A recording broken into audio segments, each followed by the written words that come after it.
Are you trying to understand Medicare and you can't get answers anywhere? You've got questions. Nobody wants to answer your questions, or nobody knows how to answer your questions. They just want to sell you something. How frustrating is that? Well, I understand because I hear this all the time from folks. Hi, this is Bob Vineyard, your Medicare expert with the Georgia Medicare Minute, and let's talk about Medicare. I'm not going to answer all your questions, but I think I'll probably give you an idea of what other people have gone through. And maybe I can help you out a little bit so you don't make those same mistakes. Okay, the first one is you're approaching 65 and you want to know, when should I enroll in Medicare? How do I enroll in Medicare? What's the difference between Part A and Part B and Part C and Part D? And which one do I need? And who's going to help me decide which plan I need and when I should do it? Well, you've come to the source. I can help you. I worked the Medicare market for 10 years, for over 10 years. I'm on Medicare myself. I've got 45 years experience in the health insurance market, and I have over 600 clients all over the state of Georgia. So I think most of those said, hey, this guy knows what he's talking about. Well, you decide. You be the decider of that. But one of the biggest mistakes people make when it comes to Medicare is not enrolling at the right time.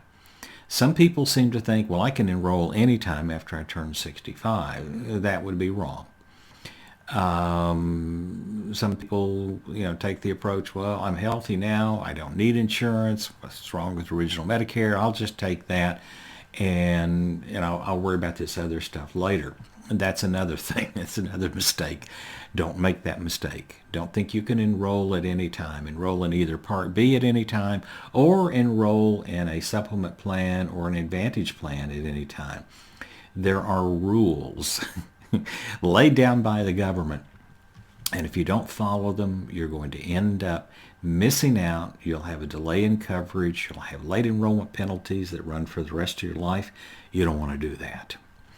Okay, another question that comes up is, what's the difference between Medicare Supplement and Medigap? Well, let me answer that one right now. They're the exact same thing. It's like Kleenex and tissue. They're interchangeable terms for the same product. The Medicare Supplement, also known as a Medigap plan, is designed to actually dovetail into original Medicare. So what Medicare does not pay, it covers and this is another thing that kind of gets confusing. It may cover a particular test or procedure or something like that, but it doesn't pay it because of deductibles. Okay, the Medicare supplement plans will pay your deductibles. They'll pay the coinsurance because in particular on outpatient charges, that's Medicare Part B. After you've satisfied the annual deductible, Medicare pays 80%, and you're responsible for the other 20% unless you have a Medicare supplement plan. I can talk to you about the difference. I can answer questions you have about, which plan is best and how much they cost and all this kind of stuff. I can give you that information. I'll give it to you over the phone. I'll send it to you by email. It's pretty simple. No sales pitch. Okay. I want to answer your questions and earn a right to your business, but you'll never, ever, ever get a sales pitch or a bill from me. So that's just the way I work. What about the difference in Medigap and Medicare Advantage? Well, I could probably talk all day about that. Let's just say with original Medicare, there are no networks. You can go to any doctor, any hospital, anywhere in the country. You have unfettered access to health care. There's no referrals. There's no pre-authorizations. There's no out-of-network penalties because there are no networks. Okay, Medicare Advantage plans are different. You're getting your benefits from an insurance company. Basically, Medicare is pretty much out of the picture as far as your benefits and claims are concerned. They're saying, well, you chose this insurance company over here instead of us, so you go talk to them about, if you don't like your benefits, you don't like your premium, you don't like the fact that they denied your claim, you go talk with them. We're out of this. So, they're managed care plans is basically, which most folks have had for the last 30 years or so. In Georgia, over half the plans are HMO plans. That means very tight networks. Outside of an emergency situation, if you want to use somebody, you better make sure that they are participating in your plan in network. Because otherwise, again, outside of an emergency, your claim may not be paid. Some of the plans available in Georgia are PPO plans, which have broader access to providers, but you still don't have access to everyone because there's there's some specialty clinics, especially, that usually don't participate in Medicare Advantage plans, and some doctors may not take Medicare Advantage plans, or they'll take this plan but they won't take that one, so you got into all kinds of situations. So make sure that you make the right decision and either go with the original Medicare and a supplement plan, or if you want to go with an Advantage plan, that's fine too. It's your plan, it's your money, you make your own decisions. Another problem, challenge, is people say, well, I talked to my friends and they all have this, and so I think I'll have it too. Well, maybe your friends made the wrong decision. So if you're going to listen to them and it turns out that this doesn't work out the way they said it did or the way you thought it did, well, you've got nobody to blame but you can blame your friends, but that's not going to work too well. Others will say, well, my spouse went on Medicare a few years ago and they got this plan and I want the exact same plan. Okay. If your spouse made the right decision, that's okay. But your spouse, if they made the decision 2 or 3 years ago, what was available then may or may not be available now. And what was very competitive 2 or 3 years ago may not be competitive now. So you really need to take a fresh look at it rather than just saying, I have the same thing that my spouse has, kind of like the scene in Harry Met Sally. I have what she's having, Well, okay, it's not quite like that. But just don't make the same mistake.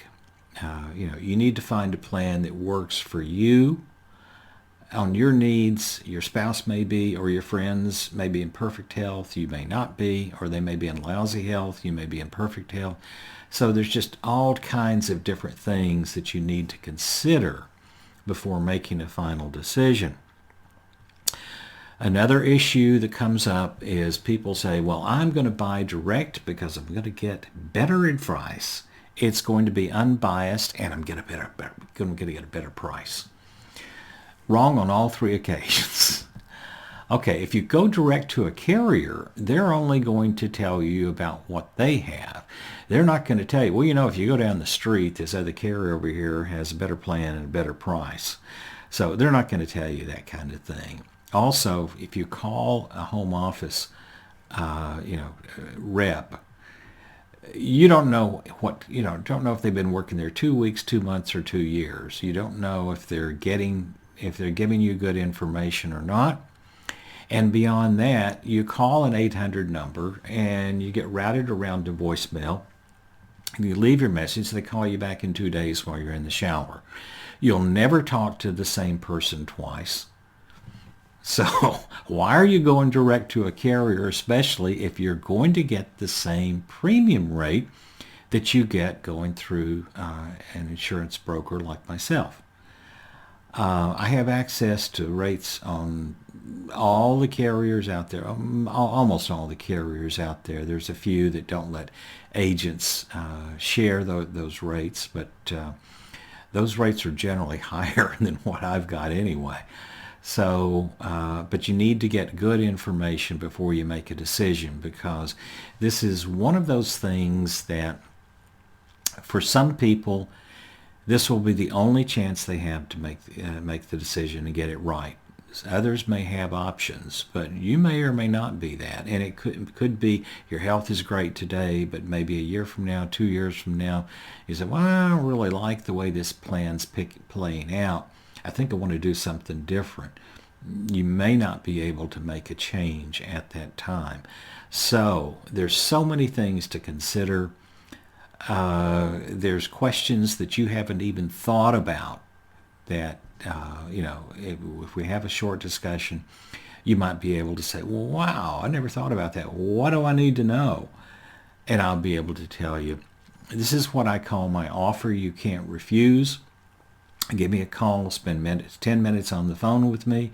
If you like the answers, okay, I'll stay on as long as necessary. As a matter of fact, somebody called yesterday and said, well, I just have a few questions. And those few questions, we ended up being on the phone for an hour.